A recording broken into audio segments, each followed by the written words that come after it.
What if the very thing you are doing to, protect your peace during a really difficult relationship phase is actually guaranteeing your permanent misery? Oof, that is a heavy question to start with. It is heavy, right? But today we're looking at a framework that basically flips modern relationship advice completely upside down. So welcome back, learner, to today's deep dive. We are jumping straight into some incredibly compelling source material from Darren Greenfield. Yeah, this is an excerpt from his Counseling and Life Planning series. Yeah. And it focuses heavily on marital separation and biblical reconciliation. Exactly. And Greenfield is tackling one of the most complex human experiences out there. I mean, what happens when two people who made a lifelong commitment just hit a wall so hard they feel like they have to step away from each other? Right. They just have to create that distance. Yeah. But before we get into the weeds of how he approaches this, we really should set the table. Greenfield comes at this from a very specific biblical framework. Very specific, yeah. And whether you share his theology, learner, or you approach relationships from a completely secular perspective, we're unpacking his work today because the psychological lens he uses to look at why couples get stuck is honestly fascinating. It really is. We're exploring these ideas impartially just to understand his unique perspective on conflict and human behavior. Yeah. Not because we were prescribing this as some universal truth for everyone. Right. We're just looking at the mechanics of it because the psychological mechanics he outlines, they really do tap into universal behaviors. Oh, absolutely. Anyone who has ever been in a gridlocked conflict, whether that's with a spouse or a family member or even a business partner, you're going to recognize the traps he identifies. Okay, let's unpack this. Yeah. Because before we can understand how Greenfield proposes to actually fix a separation, we first need to understand how he redefines the concept of separation itself. Yeah, he has a very specific term for it. He does. He uses this phrase that immediately caught my eye. He calls a stalled separation a junior divorce. A junior divorce, it just perfectly captures the danger of a separation that lacks intentional direction. Right. Greenfield argues that when a couple separates, the initial intent might just be to hit the pause button. Like, people need a breath, You need space to figure things out. Exactly. But without active, forward-moving momentum toward reconciliation, human nature just kicks in. Yeah. That pause normalizes the distance. So the physical and emotional space between the couple stops feeling like a temporary waiting room. And it quickly starts feeling like, well, a new permanent residence. Drift just sets in. Yeah, slow-motion divorce. Yeah. And he actually outlines 5 specific traps that cause this drift. Okay, what are they? Well, one is centering personal pain over God's promise. Another is making the entire marriage about one localized failure rather than like a broader mission. Okay, that makes sense. He also points to prioritizing individualism over oneness. Yeah. And then just a general lack of everyday tools to actually do the hard work of reconnecting. Right. But the one that really stands out, like as a systemic issue, is his critique of church leadership. Man, that 5th point is a remarkably sharp critique. He claims the American church lacks leaders with a genuine urgency for healthy marriages, and he specifically compares it to their urgency for running healthy ministries. What's fascinating here is how Greenfield views the psychology of institutional stuckness. Yeah. He's arguing that institutions often prioritize smooth operations, keeping the programs running, making sure the Sunday service goes off without a hitch. Right, keeping the machine moving. Exactly. And dealing with a messy, complicated, volatile marital separation. That is incredibly difficult and disruptive. Yeah, they just avoid it. Basically, yeah. By failing to step into the mess and hold couples accountable to the hard work of reconciliation, these leaders are inadvertently blessing the junior divorce. They're prioritizing a tidy ministry over the chaotic work of healing a marriage. So what does this all mean for the couple? I mean, if two people are separated, isn't that supposed to be a pause? You'd think so, yeah. If the institution around them is passively letting them drift and they lack the tools to fix it, why does Greenfield frame this as a junior divorce from the very start, rather than just, a really long timeout? Well, because a timeout implies you are eventually going back into the game. Okay. Greenfield suggests that without a deliberate focus on getting back in the game, the timeout becomes the new reality. It just becomes the game. Right. Right. And to understand how couples get permanently stuck in that timeout, we have to look at the engine driving all of those other traps. The core issue driving the drift is where the couple places their focus. Greenfield calls this the trap of centered pain. The trap of centered pain. And reading through the source material, this is where Greenfield walks a really fine line. Definitely does. He is not minimizing the offense. Yeah. He explicitly acknowledges that marital pain is entirely real and deeply valid. He lists adultery, failed expectations, deep-seated sin.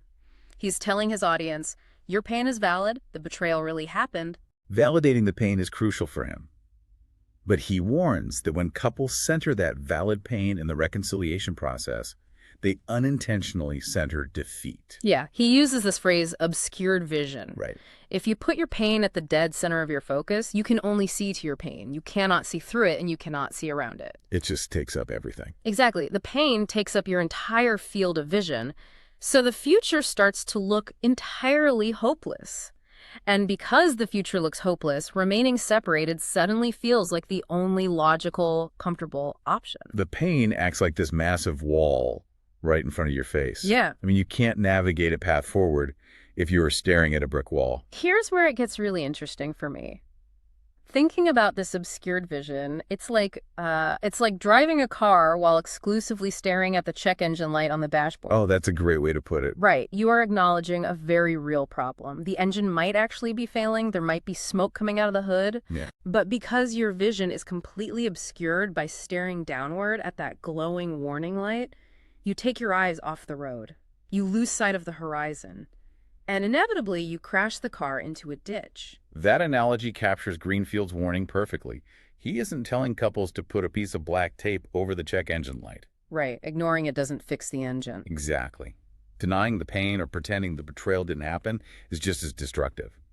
But fixating on the dashboard makes navigating the road to reconciliation impossible. To drive the car, you eventually have to look up and out the windshield. So how does one actually look past the dashboard warning lights when the engine is practically on fire? That's a great question. To illustrate this shift in focus, Greenfield brings in two specific case studies from antiquity. Yeah, he uses these ancient texts to demonstrate the difference between a pain-centered mindset and a promise-centered mindset. Okay, what's the first one? The first is the story of the Samaritan woman at the well. It's found in the Gospel of John. Right, and the context of this story is heavily rooted in social and historical tension. She approaches Jesus at a well, and her immediate response to him asking for water is, "You are a Jew and I'm a Samaritan woman. How can you ask me for a drink?" Yeah, she immediately brings up the divide. Greenfield points out that her pain is front and center. And this isn't just a minor grievance. This is the deeply entrenched pain of discrimination, of being an outcast, of knowing her society fundamentally looks down on her. She was entirely focused on the historical hostility between their two demographics.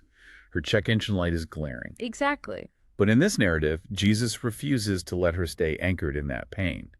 He doesn't center the historical grievance or validate the societal divide. Instead, he centers provision. Right. He offers her living water. He points her toward a hopeful future, requiring her to lift her eyes off the immediate, incredibly valid pain of her social standing. It's a massive shift in focus. But Greenfield goes even bigger with his second case study. He moves from an individual to an entire civilization. Yeah, he points to Israel in exile, looking at the book of Jeremiah. The Babylonian captivity. Exactly. In this historical and theological text, the nation of Israel is separated from God. They are enduring a 70-year captivity. Wow. And Greenfield makes sure to note that this separation is a direct result of their own actions. They caused the rupture. Right, it was their doing. Yet, the text shows God saying to them, "I know the plans I have for you, plans to prosper you and not to harm you, plans to give you hope and a future." God declares he will bring them back from exile. I have to push back on this a little bit, though. Sure. Reading that comparison, the scale feels completely disproportionate. 70 years is an entire lifetime. People would be born, grow old, and die in exile without ever seeing their homeland. Yeah, it's a massive scale. So how does Greenfield justify comparing a massive, multi-generational national exile to a modern dispute between a husband and wife in the suburbs? If we connect this to the bigger picture, Greenfield is employing a classic theological argument from the greater to the lesser. He is essentially saying, look at the nature of this God. If a loving, omnipotent God is willing to actively plan for a reunion, To guarantee a hope and a future for a people after a 70-year separation caused by their own repeated systemic betrayals, well, then couples are being challenged to adopt that exact same posture toward their own marriages. Okay, I see the theological logic, but practically speaking, asking a betrayed spouse to adopt the posture of an omnipotent God seems like an impossibly tall order. Oh, it is. We are talking about flawed human beings, deeply hurt by other flawed human beings. How does he expect someone to actually do that when they've been utterly betrayed? It is an incredibly tall order, and Greenfield doesn't pretend it's easy. But he argues that this is the fundamental requirement of a biblical worldview, It requires a shift. a radical shift from posture of grievance to a posture of grace. He is challenging the listener by asking, if the divine standard is to imagine a hopeful fate for a relationship that was broken for 70 years, can you attempt to imagine a hopeful fate for your own marriage? Regardless of what happened. Exactly. Regardless of the severity of the offense. Can you look past the immediate wreckage and imagine what life would be like in the greatness of reconciliation? And if someone can't? I mean, Greenfield argues that if couples fail to adopt this hopeful posture, if they stay fixated on the pain, this obscured vision manifests in some highly destructive ways. It definitely does. So if someone is stuck staring at that check engine light, what does that actually look like on a Tuesday night in their living room? I imagine they just start dwelling on the past. Yeah, they become a historian of their own misery. A historian of their own misery. That's a powerful phrase. Because they aren't looking toward a promised future, their only reference point is the hurt. They log every offense, every harsh word, every failed expectation. They build a case. Right. They build a meticulous legal case for why the marriage cannot possibly work, which basically just serves to justify staying in the comfort of separation. And when you are acting as a historian of your own misery, the other person stops being your partner. They become the villain of the story. Yes. You view them exclusively through the lens of what they did wrong. Greenfield points out that this causes couples to lose sight of the oneness of their covenant, allowing individualism to take deep root. This is a really crucial distinction in Greenfield's counseling. We need to define the difference between a modern contract and a biblical covenant. Okay, break that down. In a contract, if one party breaches the terms, the other party is released from their obligations. It is transactional. Right. You broke the rules, we're done. Exactly. Individualism thrives in a contract because you are always protecting your own interests. A covenant, however, is designed to be binding regardless of circumstances. It is based on a foundational oneness. So what happens when that breaks down? When the spouse becomes the enemy, the couple has downgraded their relationship from a covenant to a mere contract. They start operating as solo entities, protecting their own territory. Which brings us to the final symptom of this obscured vision. When you are operating as a solo entity, fear completely replaces faith. Greenfield notes that couples begin to settle for comfort over covenant, and they choose safety over sanctification. Safety over sanctification. That is a phrase worth lingering on. Absolutely. When I read that, I immediately thought about how incredibly countercultural this idea is today. Oh, 100%. If you look at almost all modern secular relationship advice, it prioritizes personal safety and emotional comfort above almost everything else. We are taught from a very young age to heavily protect our peace, right? To draw rigid boundaries, to cut out toxic influences, and to ensure we are emotionally unharmed. It raises a profound tension.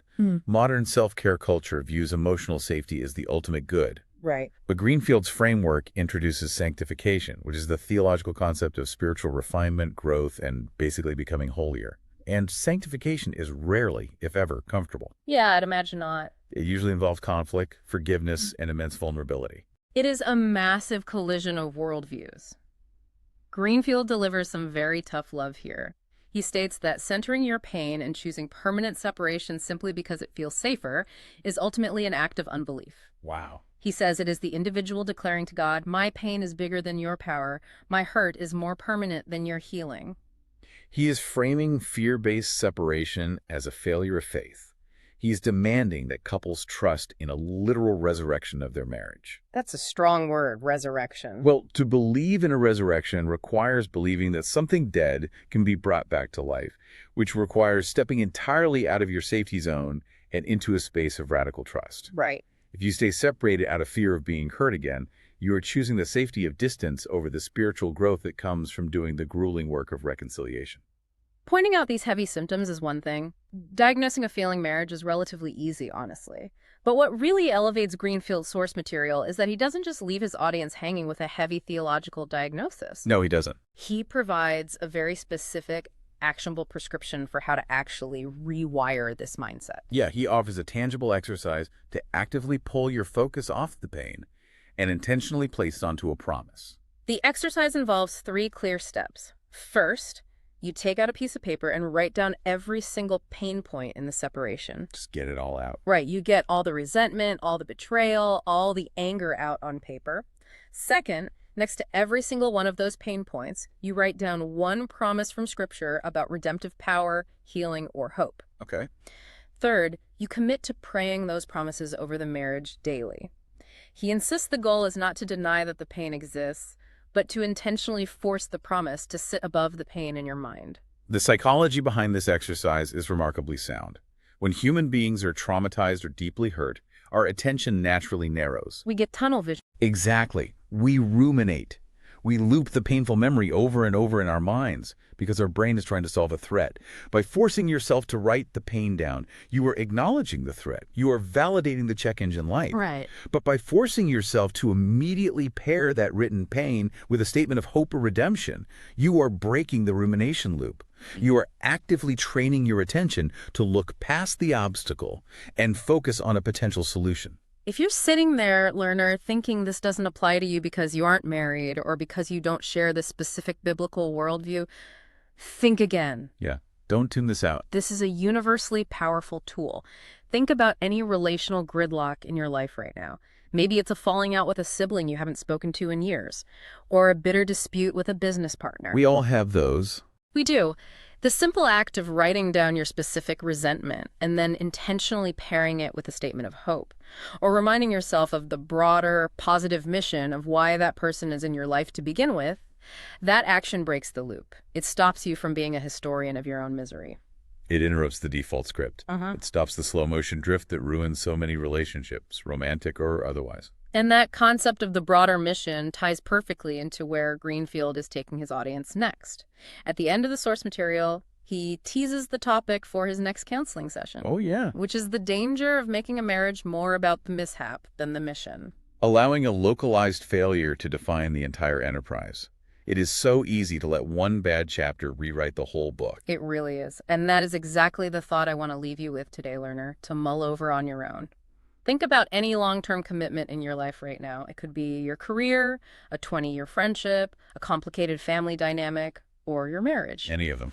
How often do we define the entirety of that relationship by its worst, most painful, localized mishap? How might our lives change, and how many junior divorces could we avoid if we judged our most important bonds by their overarching mission rather than their temporary mistakes? It changes everything. It forces us to look past the immediate break and focus on how the bond might heal stronger on the other side. That's a lot to think about. Thank you so much for joining us on this deep dive. We'll catch you next time.